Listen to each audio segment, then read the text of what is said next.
नमस्कार, good morning. मैं हूं आपके साथ आकांक्षा और आप देख रहे हैं IBC 24 सात की बड़ी बात में आप सभी का स्वागत है। शुरुआत करेंगे इस बुलेटिन की इंटरनेशनल खबर के साथ। जी हां, तालिबान तेजी से अफगानिस्तान के प्रमुख शहरों पर कब्जा जमाता जा रहा है। विद्रोही अब राजधानी काबुल से सिर्फ 50 किलोमीटर की दूरी पर मौजूद है। इसके साथ ही तालिबान ने 34 में से 19 प्रांत और उनकी राजधानियों पर कब्जा कर लिया है। हेरात की पूरी सरकार और पुलिस चीफ तक ने तालिबानियों के सामने सरेंडर कर दिया है। वहीं यूएस ने अपने नागरिकों को अफगान से निकालने के लिए 3000 सैनिक भेजे थे, तो वहीं भारतीय नागरिक भी वापस बुलाए जा रहे हैं। तालिबान सूत्रों ने बताया कि लड़ाके काबुल की सीमा से लगी लोगार की प्रांतीय राजधानी फूल आलम में घुस गए हैं। ये राजधानी काबुल से सिर्फ 50 किलोमीटर की दूरी पर है। इससे पहले शुक्रवार को ही तालिबान ने कंधार और लश्करगाह पर अपना कब्जा जमा लिया था।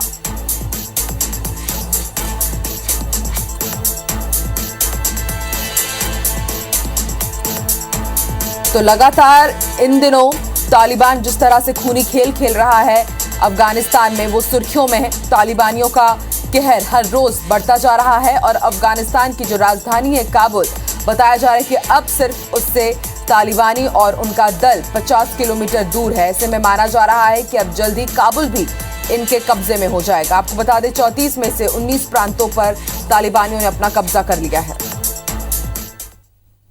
डोंगरगढ़ इलाके के छुरिया में हो रही बिजली कटौती और लो वोल्टेज की समस्या से परेशान लोगों ने बिजली सब स्टेशन का घेराव कर दिया। एक दिन पहले ही ग्रामीणों ने सब स्टेशन के जूनियर इंजीनियर को चिमनी भी भेंट की थी।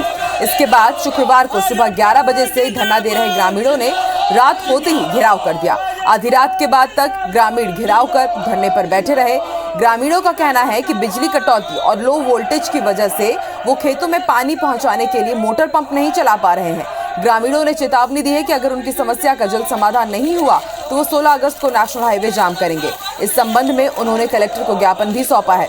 आपको बता दें, डोंगरगढ़, छुरिया, अंबागढ़, चौकी समेत कई ब्लॉक के लोग बिजली कटौती और लो वोल्टेज की समस्या से परेशान हैं।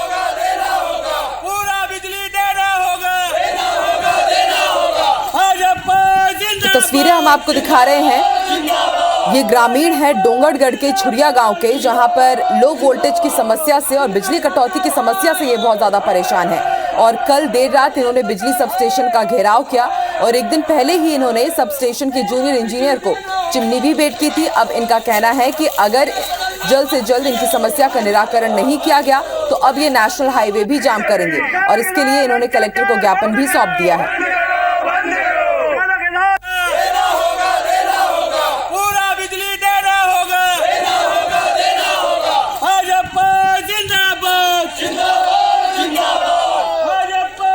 तो नारों में आप सुन सकते हैं, इनका कहना है कि पूरी बिजली देना होगा, यानी कि बिजली कटौती से परेशान है और उसके साथ ही लो वोल्टेज के कारण भी ये परेशान है। इनका कहना है कि लो वोल्टेज रहता है या तो फिर बिजली गुल रहती है और इसके कारण इन्हें किसानी के दौरान जिस पानी का उपयोग करना होता है उसके लिए ये मोटर भी नहीं चला पाते हैं और ऐसे में किसानी करने में भी इन्हें दिक्कत हो रही है।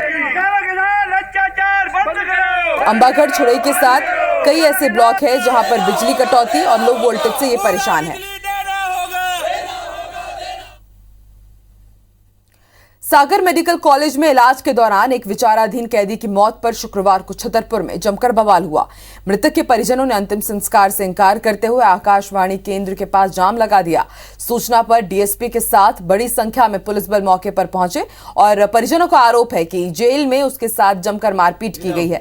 बता दें कि बीते 28 मई को राजनगर तहसील के जमटुली गांव में लॉकडाउन के दौरान दुकान को बंद कराने को लेकर पुलिसकर्मी और स्थानीय लोगों के बीच विवाद हो गया था, जिसमें पुलिस आरक्षक के साथ मारपीट का वीडियो वायरल हुआ था। इसके बाद पुलिस ने पेट्रोलिंग कर झूमटुली गांव के 5 लोगों पर एफआईआर दर्ज की थी, जिसमें मृतक सर्वेश खटीक को भी गिरफ्तार किया गया था।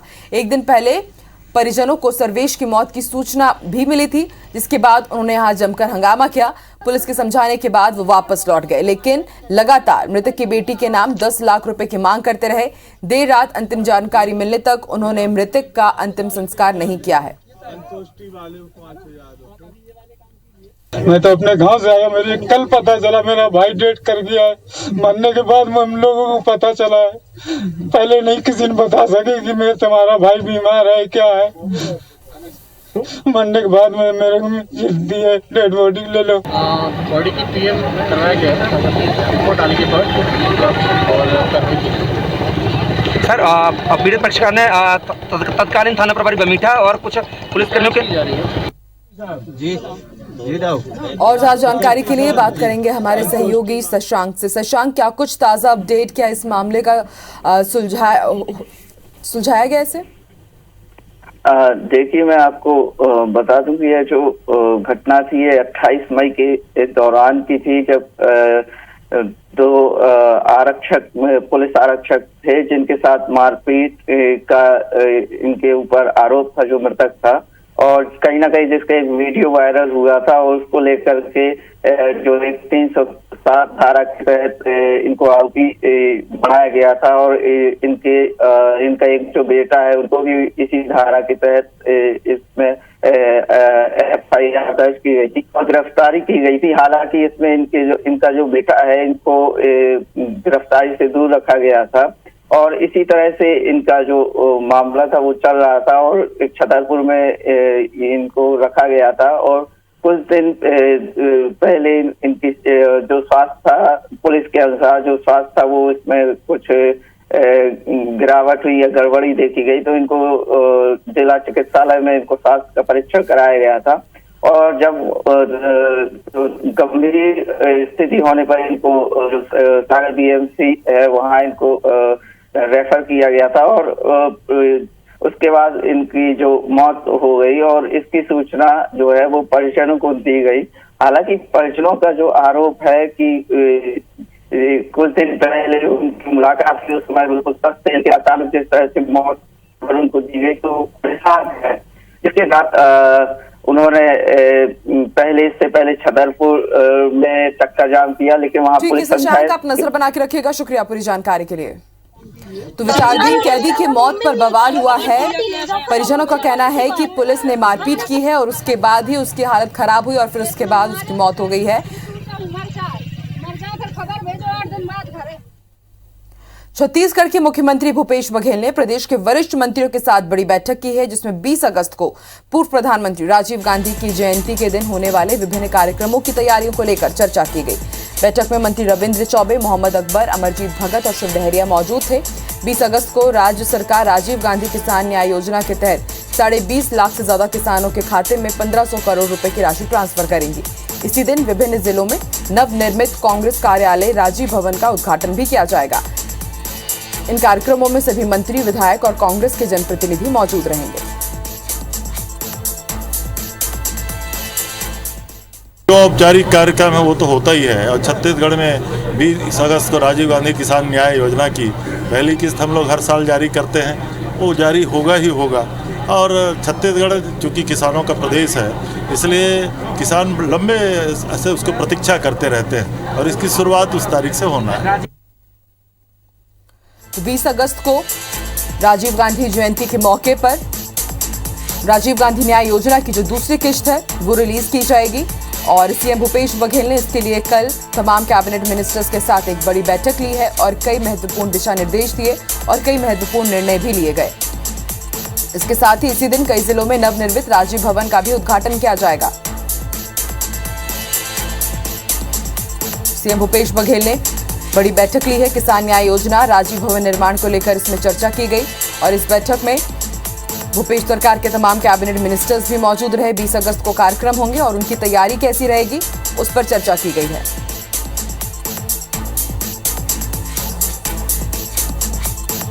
बीस अगस्त को किसानों के खाते में करीब 1500 करोड़ रुपए ट्रांसफर किए जाएंगे, यानी कि किसानों को एक बार फिर से लाभ मिलने वाला है इस योजना के तहत।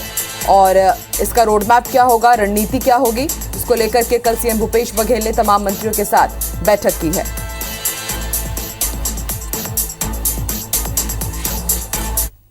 चलिए अब जान लेते कि आज छत्तीसगढ़ में क्या कुछ खास रहने वाला है। हमारे साथ रायपुर से लाइव जुड़ गए हैं स्टार जन स्टार। आज छत्तीसगढ़ में क्या कुछ खास रहने वाला है, बड़ी सियासी हलचल और दूसरी आम खबरें।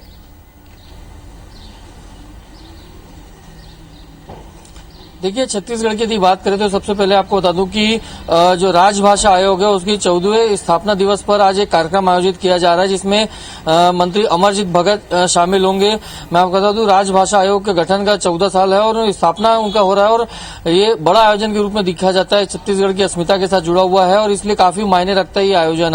राजभाषा आयोग का ये आयोजन रहेगा। इसके अलावा बात करें तो भारतीय जनता पार्टी के प्रदेश जो शिक्षा प्रकोष्ठ है उसकी प्रदेश कार्य समिति की बैठक आज होने जा रही है, जिसमें तमाम जो शिक्षा प्रकोष्ठ के कार्यकर्ता हैं और जो बुद्धिजीवी वर्ग से लोग हैं वो इसमें शिरकत करेंगे। और हमने देखा था कुछ दिन पहले चिकित्सा प्रकोष्ठ की बैठक हुई थी, अलग अलग प्रकोष्ठ की बैठकें होने जा रही है। आने वाले समय में ओबीसी मोर्चा की बैठक भी होगी। तो एक प्रकार से बीजेपी रणनीति बना रही है कि किस तरीके से आगे आने वाले समय में भारतीय जनता पार्टी को प्रस्तुत करना है पूरे प्रदेश में, चाहे वो कोविड काल को लेकर हो या फिर अगले आगामी चुनाव को लेकर हो। तो इसको लेकर महत्वपूर्ण रणनीति इसमें भी बन सकती है। साथ ही भारतीय जनता पार्टी के प्रदेश अध्यक्ष और सांसद विष्णुदेव साय जो हैं वो और सांसद सुनील सोनी आज एक संयुक्त रूप से एक प्रेस कॉन्फ्रेंस करेंगे भारतीय जनता पार्टी के प्रदेश एकात्म परिसर कार्यालय में। उसमें भी सरकार को घेरने के साथ साथ बीजेपी की जो आगामी समय में जो रणनीति बनी, कार्यक्रम बने हैं, उसके बारे में वो जानकारी देंगे। तो इस प्रकार से 3 प्रमुख खबरें हैं जिसको लेकर जो भी अपडेट्स आएंगे वो अपने दर्शकों तक हम पहुंचाते रहेंगे लगातार। बहुत बहुत शुक्रिया स्टार पूरी जानकारी के लिए। मध्य प्रदेश में ओबीसी आरक्षण को लेकर सियासत थमने का नाम नहीं ले रही है। इसी मुद्दे पर प्रदेश सरकार अब कोर्ट में अपना पक्ष रखने के लिए रविशंकर प्रसाद और तुषार मेहता जैसे बड़े वकीलों से पैरवी कराने की तैयारी में है। प्रदेश के महाधिवक्ता कोर्ट से मामले के अंतिम सुनवाई का अनुरोध करेंगे। इस मुद्दे पर मुख्यमंत्री शिवराज सिंह चौहान ने पार्टी के ओबीसी नेताओं के साथ बैठक कर रणनीति पर मंथन किया। साथ ही पूरे विवाद के लिए पिछली कांग्रेस सरकार को जिम्मेदार ठहराया। सरकार का दावा है कि जब हमारी सरकार थी तब पिछड़ा वर्ग को 14% आरक्षण तो मिलता ही था। नौकरियों में पिछड़ा वर्ग को जो लोग आते थे उन्हें भी मेरिट के आधार पर स्थान दिया जाता था। कमलनाथ सरकार ने यह फैसला कर दिया था कि 14% से अधिक आरक्षण नहीं मिलेगा और इसी की वजह से जो मेरिट में आ रहे थे उन्हें भी मौका नहीं मिल पाया। बीजेपी ने कांग्रेस पर ओबीसी वर्ग के लिए 27% आरक्षण पर नौटंकी करने का आरोप लगाया है। वहीं कांग्रेस ने सरकार के दावे को झुटलाते हुए कहा है कि सरकार बड़े बड़े वकीलों से पैरवी का दिखावा मात्र कर रही है। कांग्रेस प्रदेश सरकार के दावे को लेकर सभी संभाग और जिला मुख्यालय में प्रेस कॉन्फ्रेंस भी कर रही है। कमलनाथ जी, आप बताइए, आपने 27% आरक्षण के बारे में क्या किया था? आपने 27% आरक्षण कोर्ट के अंदर गया, आपके एडवोकेट जनरल ने पैरवी करने के लिए खड़े होने की भी आवश्यकता नहीं समझी। जवाब दें कमलनाथ इस बात का। और सरकार पूरी ताकत से ये कोशिश करेगी कि मध्य प्रदेश में पिछड़ा वर्ग जो हमारा समाज है उसको 27% आरक्षण मिले। क्या बिना सरकार की मंशा के करवा लेते मॉडिफाई? फिर क्या करवाया कि 27% नहीं 14% पर ही भर्ती की जाए। क्या जरूरत थी करने की? है आपकी मंशा दिखती है भारतीय जनता पार्टी की, और अब घड़ियालू आंसू रो रहे हो। ये कांग्रेस के दबाव का, कमलनाथ जी के ने विधानसभा में इस मुद्दे को जिस तरह से उठाया उसका दबाव है कि ये कह रहे हैं हम जन यात्रा निकालेंगे, बताएंगे कि 27 में हम देना चाहते हैं। मोदी सरकार के 39 नए मंत्री 16 अगस्त से जन आशीर्वाद यात्रा का आगाज करने जा रहे हैं। ये मंत्री 212 लोकसभा क्षेत्रों में जाकर करीब 19,567 किलोमीटर की यात्रा करेंगे। मध्य प्रदेश में ज्योतिरादित्य सिंधिया, वीरेंद्र खटीक और आगरा से सांसद और केंद्रीय मंत्री एसपीएस बघेल को इसकी जिम्मेदारी दी गई है। बीजेपी ने इसके जरिए साल 2023 के विधानसभा और 2024 के लोकसभा चुनाव के लिए जीत की खास रणनीति तैयार की है। कांग्रेस ने बीजेपी को जन आशीर्वाद की जगह जन माफी यात्रा निकालने की नसीहत दी है। ये रिपोर्ट देखिए।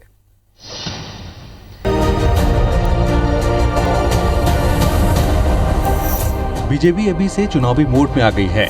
2024 के लोकसभा और 2023 के विधानसभा चुनाव को लेकर बीजेपी ने तैयारी शुरू कर दी है, जिसके तहत मोदी सरकार के नए मंत्री देश भर में आशीर्वाद यात्रा निकालने जा रहे हैं। मध्य प्रदेश में 3 केंद्रीय मंत्री ज्योतिरादित्य सिंधिया, वीरेंद्र कुमार खटीक और एसपी सिंह बघेल को इसकी जिम्मेदारी मिली है। एसपी सिंह बघेल 16 अगस्त को दतिया से यात्रा का आगाज करेंगे।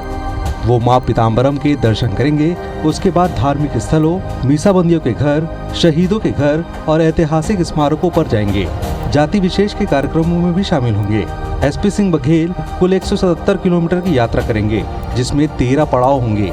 सिंधिया 17 अगस्त को देवास में मां चामुंडा देवी के दर्शन के साथ अपनी यात्रा की शुरुआत करेंगे। ये यात्रा शाजापुर, खंडवा, बुरहानपुर और खरगोन होते हुए 19 अगस्त को इंदौर पहुंचेगी।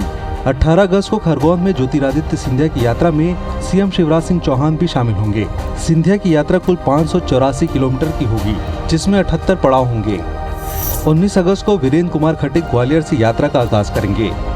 20 अगस्त को उनकी यात्रा भोपाल पहुंचेगी, जहां प्रदेश बीजेपी अध्यक्ष वीडी शर्मा उनकी यात्रा में शामिल होंगे। खट्टिक की यात्रा 589 किलोमीटर की होगी, जिसमें 104 पड़ाव होंगे। इधर कांग्रेस ने बीजेपी की इस यात्रा पर निशाना साधा है। भारतीय जनता पार्टी को जब भी मुद्दों से भटकाना हो तो वो आयोजन, उत्सव, यात्रा, जश्न का सहारा लेती है। अब किस बात का आशीर्वाद? भाजपा ने ऐसा कोई काम, कौन सा काम किया जो जनता इन्हें आशीर्वाद दे? जनता को परेशान करके जन आशीर्वाद मांगना जले पे नमक छिड़कने जैसा है। मैं तो ये निवेदन करना चाहता हूँ भारतीय जनता पार्टी की सरकार से और उनके पार्टी के मुखिया से कि अगर आपको सही में बोध है लोगों की परेशानियों का और अपना कर्तव्य बोध है तो आप जन आशीर्वाद यात्रा नहीं निकालिए। आप जन जन माफी योजना, घर घर माफी योजना के साथ में यात्रा निकाले। जन आशीर्वाद यात्रा जनसंपर्क यात्रा है। हमारे नेता पद पर बैठकर एसी कमरों में बैठते नहीं है। याद होगा 15 महीने कांग्रेस की सरकार रही, कमलनाथ जी 1.5 जिले भी नहीं गए। खास बात यह है कि बीजेपी ने सिंधिया को मालवा की कमान सौंपी है। बीजेपी में शामिल होने के बाद सिंधिया ने जुलाई के पहले हफ्ते में रतलाम, मंदसौर और नीमच का दौरा किया था। सिंधिया भी हमेशा मालवा से उनका आत्मीय रिश्ता बताते आए हैं, लिहाजा बीजेपी ग्वालियर चंबल के बजाय मालवा में सिंधिया की लोकप्रियता का ज्यादा फायदा लेना चाहती है। साथ ही यात्रा के केंद्र बिंदु में सिंधिया को शामिल कर भविष्य की राजनीति के संकेत भी देना चाहती है। Sudhir Dantotiya, IBC studio report, Bhopal. Gwalior के उटीला इलाके में 12 साल का एक लड़का तालाब में डूब गया। जब बच्चे की लाश बाहर निकाली गई तो उसे देखकर बुजुर्ग दादा बौखला गया और उसने घर के बाहर खड़ी भीड़ पर लाइसेंसी बंदूक से फायरिंग कर दी। अचानक हुई गोलीबारी से लोगों में भगदड़ मच गई। वहीं गोली के छर्रे लगने से 5 से 6 लोग घायल हुए हैं। गोली चलने की सूचना पर पुलिस भी मौके पर पहुंची, लेकिन अब तक आरोपी फरार हो चुका था और आरोपी उदय सिंह परिहार के खिलाफ केस दर्ज कर पुलिस अब उसकी तलाश कर रही है।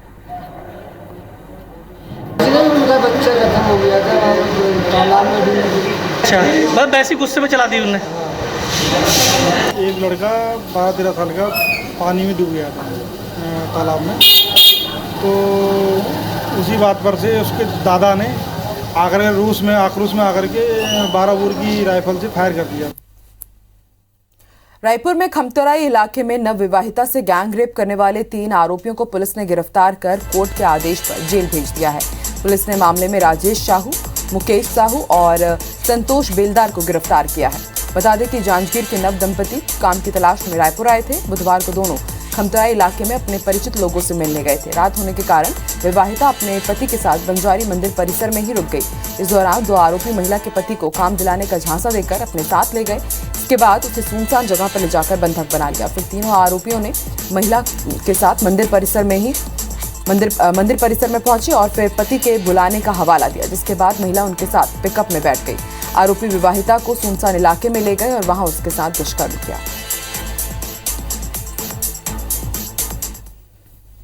राजधानी भोपाल की पिपलानी थाना पुलिस ने अवैध शराब से भरे कंटेनर को पकड़ा है। कंटेनर में 1,464 लीटर यानी कि 150 पेटी अंग्रेजी शराब बरामद की गई है, जिसकी कीमत करीब 11 लाख रुपए बताई जा रही है।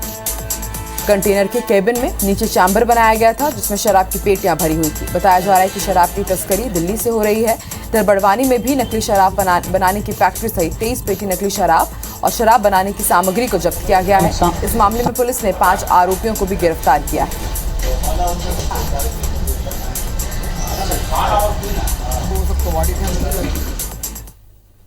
छत्तीसगढ़ में पिछले 3 दिनों से बढ़ रही संक्रमण की रफ्तार थमने लगी है। प्रदेश में 24 घंटे में 77 नए कोरोना संक्रमित मिले हैं। वहीं 163 लोगों को इलाज के बाद डिस्चार्ज कर दिया गया है। वहीं 24 घंटे के दौरान किसी भी मरीज की जान नहीं गई है। इस साल ऐसा पहली बार हुआ है जब लगातार दूसरे दिन कोरोना संक्रमण से कोई मौत ना हुई हो। शुक्रवार को दिन भर में कोरोना के 40,098 नमूनों की जांच की गई। इस दौरान 77 लोग कोरोना पॉजिटिव मिले हैं। ये अगस्त के 13 दिनों में मरीजों की दूसरी सबसे कम संख्या है। कभी सबसे बड़ा हॉटस्पॉट रहा रायपुर शहर में कल सिर्फ 2 लोग कोरोना पॉजिटिव पाए गए हैं। वहीं 24 मरीजों को छुट्टी देने के बाद अब केवल 82 एक्टिव केस बचे हैं। आइए अब आपको दिखाते हैं नेशनल कोरोना अपडेट। देश भर में पिछले 24 घंटे में कोरोना के 38,760 नए केस सामने आए हैं और अब इससे कुल आंकड़ा 3,21,55,000 को पार कर गया है। वहीं 477 नई मौत से अब तक 4,30,000 से ज्यादा मरीजों की मौत हो चुकी है। पिछले 24 घंटे में 35,740 मरीजों को डिस्चार्ज किया गया है और कुल डिस्चार्ज होने वालों का आंकड़ा 3,13,30,000 को पार कर गया है। वहीं एक्टिव मरीजों की संख्या 3,81,000 के पार पहुंच गई है। केरल में फिर एक दिन में 20,452 नए मरीज मिले हैं, वहीं 114 मरीजों की मौत हुई है। इधर महाराष्ट्र में 6,686 नए केस मिले हैं।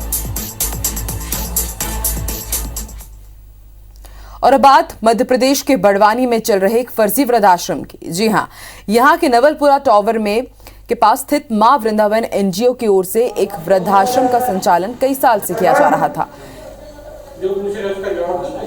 और यहां पर कई गड़बड़ी की सूचना प्रशासन के पास पहले से ही आ चुकी थी। जांच के लिए जब एसडीएम वहां पहुंचे और वहां मौजूद महिलाओं से बातचीत की तो उनके भी होश उड़ गए। इस वृद्धाश्रम में प्रतिदिन 100 रुपए की मजदूरी पर महिलाएं सुबह 9 बजे से आकर शाम 5 बजे तक रहती थी। यहाँ ना कोई कर्मचारी पदस्थ है और ना ही किसी के लिए खाने पीने का इंतजाम है। फर्जीवाड़ा सिर्फ सरकारी अनुदान पाने के लिए किया जा रहा था। पिछले साल ही इस संस्था को 11,44,000 का फंड सामाजिक न्याय विभाग की ओर से जारी किया गया था। एसडीएम ने बताया कि फर्जीवाड़ा का खुलासा होने के बाद संचालक मंडल के साथ एनजीओ पर कार्रवाई की जाएगी। 9 बजे से 5 बजे तक। तो यहाँ तुमको पैसा मिलता है रुकने के? 100 रुपये। 100 रुपये रोज मिलता है। वृद्धाश्रम संचालित ही नहीं है। यहाँ जो भी महिलाओं को दिखाया हुआ है वो बाहर से प्रतिदिन किराए पे महिलाओं को बुलाया जाता है। प्रतिदिन 100 रुपये उसके लिए दिए जाते। इसी के साथ इस बुलेटिन में फिलहाल इतना ही। आप देखते रहिए IBC 24। नमस्कार।